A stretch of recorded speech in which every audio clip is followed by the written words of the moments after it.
चलिए दोस्तों, ड्राइवर लोग आना चालू हो चुके हैं। ये पार्किंग एरिया है, कम से कम 1 एकड़ का ये पार्किंग एरिया है। देख रहे हैं कितने सारे गाड़ियां लग चुकी हैं।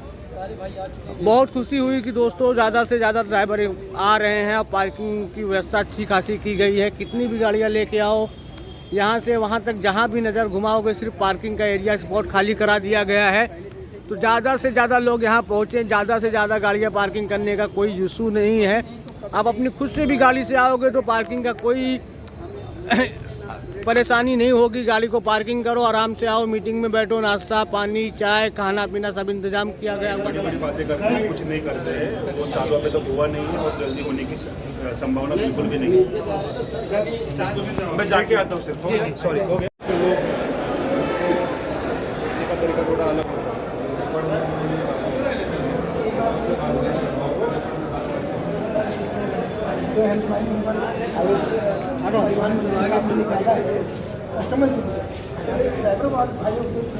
सर इनको हमारे एक दोस्त ने इसको मार के 5 डिवीजन में फोड़ दिए, पूरा कल्याण।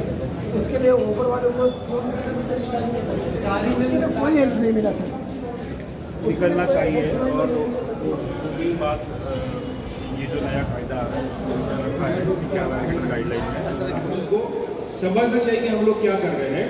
हमारे वजह से कोई law and order situation create नहीं होना चाहिए। तो जो भी करना है, आपको पता है कि जो हम कर रहे हो कायदे से ही कर रहे हैं, तो कायदे से करेंगे तो उनको ठीक से इन्फॉर्म करके करेंगे तो कोई law and order situation create नहीं होगा। आज से हमको ये करना है कि मीटर से लेने का कोशिश करना है, मैं बोल रहा हूँ। वो ऊपर के सवाल है, उसमें मैं आऊँगा तो डिटेल में बात करूँगा। आज सबसे पहला हमको मीटर से लेने का कोशिश करना है। तो अभी पहला सवाल था, नितिन जी ने पूछा था, ओला उबर क्यों नहीं दे रही है ऐप पे रेट। सही बात है। तो ये आप सबको पता है कि क्यों नहीं दे रही है, क्योंकि उनको ज़्यादा से ज़्यादा पैसा कमाना है। उनको कोई भी गवर्नमेंट का रूल फॉलो नहीं करना है जिससे हम लोगों को कुछ पैसा मिले। तो ये हमको पता है कि क्यों नहीं दे रही है और उसके लिए तो ये पूरा आंदोलन चल रहा है। जो अभी मैंने बोला इन्होंने कि कस्टमर नहीं देता है पैसे, तो क्या करें। तो ऑब्वियसली बात है, हम हमारे फायदे की बात कर रहे हैं, वैसे वो उनके फायदे की बात करेंगे। लेकिन गाड़ी के मालिक हम हैं। अब किसी भी दुकान में जाते हो तो दुकानदार आपसे नहीं पूछता कि क्या रेट में आपको चीज़ बेचूं। रेट तय होता है और फिर हम वो चीज़ खरीदते हैं। तो हमको ये समझना चाहिए कि हमारे व्यवसाय के मालिक हम हैं और हम लोग हमारा खुद का रेट भी नहीं मांग रहे, जो गवर्नमेंट का रेट है वो मांग रहे हैं। लेकिन अभी सिचुएशन ऐसा क्रिएट हो गया है कि जिसका काम है हमको प्रोटेक्शन देना, जिसका काम है, अभी मैं आऊँगा, ये चर्चा हम लोग करेंगे तो गारंटी में मीटर में कन्वर्ट हो जाएगा। मुझे पता है कि मुंबई में थोड़ा मुश्किल है, पुणे नागपुर में थोड़ा आसान है, क्योंकि मुंबई के पैसेंजर्स का थोड़ा सा कल्चर अलग है। लेकिन हमको अगर हमारे घर में 2 पैसे एक्स्ट्रा चाहिए तो हमको भी हमारा मुंह खोल के उनसे बात करना पड़ेगा। फ्री में किसी को कोई मिलता नहीं है। हम सब मिलके जो आंदोलन कर रहे हो, आंदोलन चल रहा है, आप देख रहे हो। संविधान में बैठ के कुछ लोग बोलते हैं कि चलो कल जाके हम लोग मंत्रालय का घेराव कर देते हैं, कल जाके मंत्री साहब की गाड़ी फोड़ देते हैं। ऐसा आंदोलन नहीं चलता है। ऐसे आंदोलन खत्म होते हैं और हमको आंदोलन खत्म नहीं करना है। हमारा आंदोलन तभी रुकेगा जब हमको हमारा हक का रेट मिलेगा। आंदोलन वही चलता है जो संविधान के दायरे में रह के चलता है।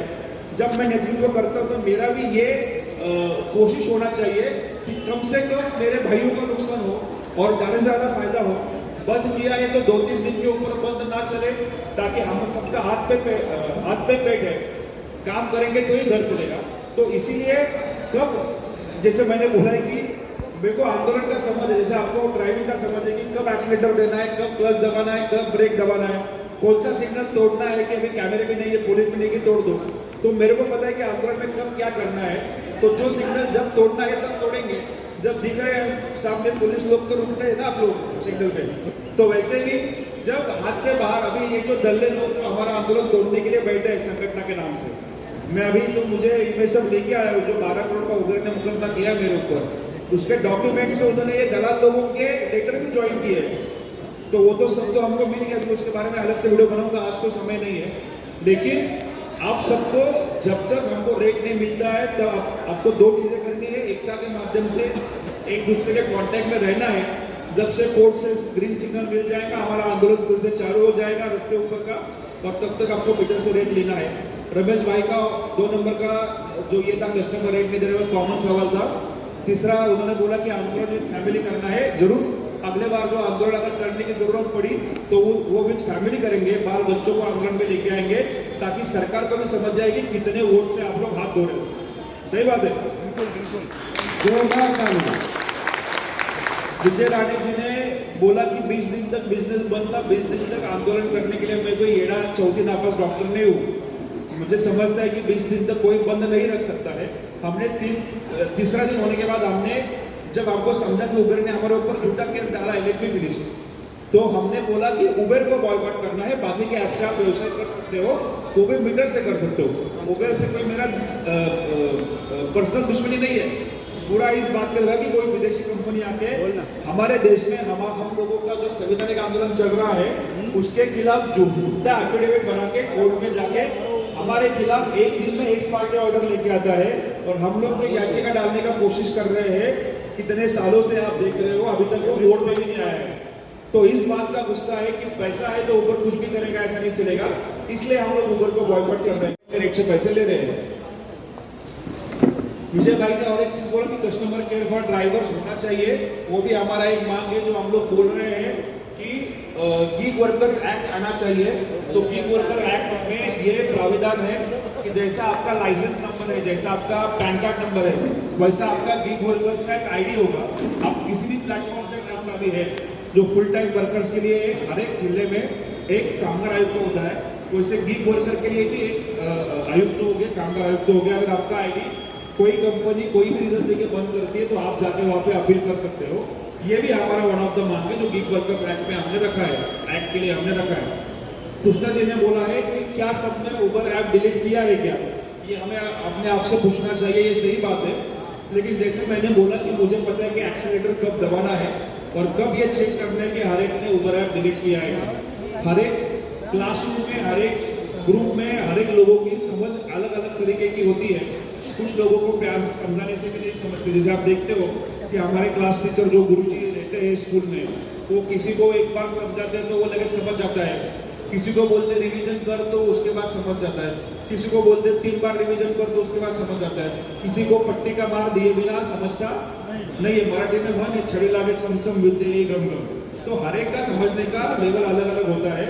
तो वो एक्सीलेटर कब दबाना है उसके बारे में हम लोग बाद में लेंगे, अभी वो समय नहीं है। अभी वो विद्यार्थियों ने समझ जाना चाहिए कि हमारे फायदे के लिए उबर ऐप डिलीट किया तो बाकी के ऐप से हम गवर्नमेंट ले सकते हैं, आईडी सिर्फ उबर ही ब्लॉक कर रहा है। नयन कुमार जी ने पूछा था कि बिडिंग की तरह रेट्स आते रैपिडो एप्लीकेशन पे, जैसे कि कोई सब्जी बेच रहा हो, 150 भी होगा, 200 भी होगा, 250 भी होगा, 300 भी होगा, ये भी 100% इलीगल है। ये करने की भी इनको अनुमति नहीं है। उसके खिलाफ ऑलरेडी सेंट्रल गवर्नमेंट ने कंपनी को नोटिस बजा दी है।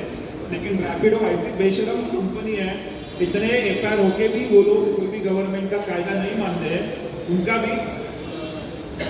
उनका भी दवाई है, उनके ऊपर भी एफआईआर हुए हैं।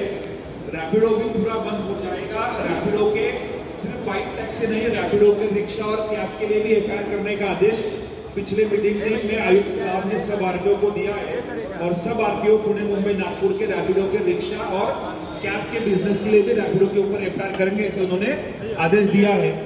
उसको भी अभी तो हम लोगों ने फिलहाल ये मांग आगे रखा है कि हमको हमारा रेट मिलना चाहिए। एक बार पेट भर जाएगा तो बाकी के सब इंपॉर्टेंट मुद्दे जो पीछे रह गए तो उसके ऊपर भी हम ध्यान देंगे। लेकिन आज सबसे इंपॉर्टेंट मुद्दा है कि हमको हमारे रेट्स मिले, तो हम रैपिडो के मुद्दे पे भी आएंगे। एक बार रेट्स हमको मिलने दो।